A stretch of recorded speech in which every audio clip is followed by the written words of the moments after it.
साथियों, भारत जैसे लोकतांत्रिक देश में बहुदलीय शासन क्यों? साथियों, जो पूंजीवादी लोकतंत्र के समर्थक हैं वो ये कहते हैं कि अगर एक पार्टी रहेगी और वो भ्रष्ट हो जाएगी तो फिर उस भ्रष्ट सरकार को हटाना मुश्किल हो जाएगा। जनता तो उसे हटा नहीं सकती है।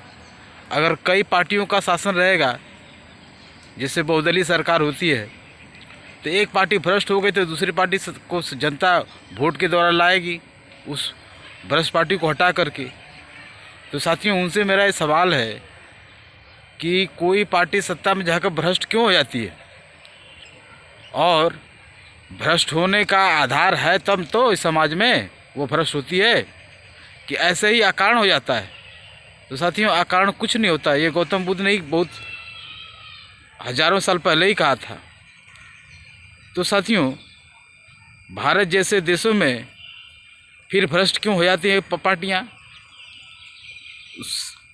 किसी पार्टी के ज़्यादा करके मंत्री नेता सत्ता में जाने के पहले ही भ्रष्ट हो गए हैं,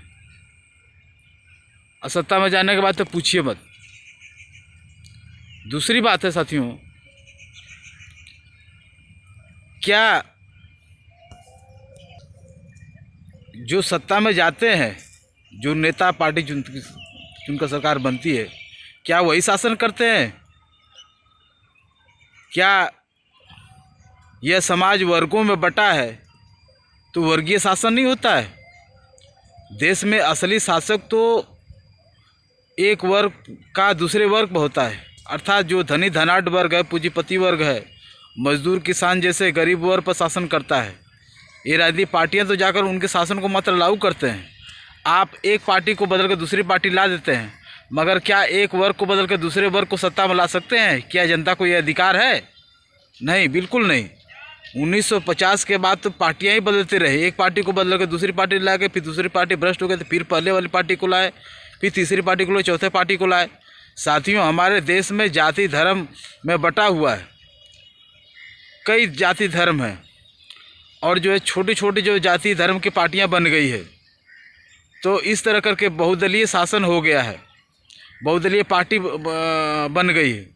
तो साथियों, भले ही बहुदलीय पार्टी बन गई हो, चुनाव लड़ती हो, लेकिन सत्ता में जाकर सिर्फ एक ही काम करती है, वही पूंजीपति वर्ग के शासन को लागू करती है।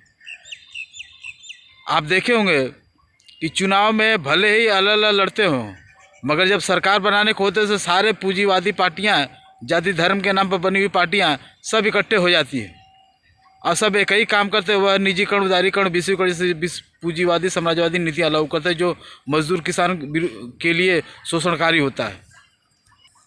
तो साथियों, 1950 से तो यही करते आए, एक पार्टी को बदल के दूसरी पार्टी को सत्ता में लाते रहेंगे। मगर जो बहुसंख्यक मजदूर किसान है, वह जो उन पर जो शोषण उत्पीड़न हो रहा है वो बढ़ते ही जा रहा है। तो साथियों, यह पूंजीवादी व्यवस्था है। पूंजीवादी व्यवस्था में जो राजनीतिक पार्टियां वह शासन नहीं करती है, बल्कि वह पूंजीपति वर्ग के शासन को लागू करते हैं। पूंजीपति वर्ग ही पूंजीवादी व्यवस्था में शासन करते हैं, वही शासक वर्ग है। तो यहाँ वर्गीय व्यवस्था है, वर्गीय शासन चलता है। पार्टियां तो सिर्फ उनके कारिंदे होते हैं। इसलिए आप कारिंदों को बदलिए, मगर जो मुख्य शासक वर्ग है उसको जैसा तैसा छोड़ दीजिए। इसीलिए तो इस पूंजीवादी में बहुदलीय शासन को बनाया गया है।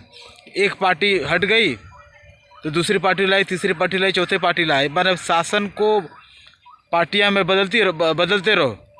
माने जो भी यहाँ बेरोजगारी, महंगाई है, शिक्षा, आतंकवाद, अलगाव, भ्रष्टाचार है, वह पूंजीवादी पार्टी जिम्मेदार है, उस पार्टी को बदल दीजिए। तो साथियों, जनता उस पार्टी को दोष दे, न कि इस व्यवस्था को दोष दे, जो व्यवस्था यहाँ गरीबी, बेरोजगारी, महंगाई, भ्रष्टाचार उत्पन्न कर रही। इस भ्रष्टाचार के विरोध में, इस व्यवस्था के विरोध में कोई न आवाज़ उठाए, इसलिए ये कई तरह के पार्टियां बना दी कि इस पार्टी के विरुद्ध में आप लड़ते रहिए, इस पार्टी को बदलते रहिए। तो साथियों, इस पार्टी को बदलने से अब कुछ होने वाला नहीं। 50 साल से आपने देख लिया अब इस वर्गीय व्यवस्था को बदलना पड़ेगा, जो पूंजीवादी पार्टियों को धन मुहैया करा करके धन के आधार पर चुनाव लड़वाती हैं और सत्ता में जाकर सिर्फ अपना काम करवाती हैं। वह है मजदूर किसान, जो बहुसंख्यक आबादी को लूट करके अधिक से अधिक शोषण उत्पीड़न करके धरी से धना ढोते जा रहे हैं।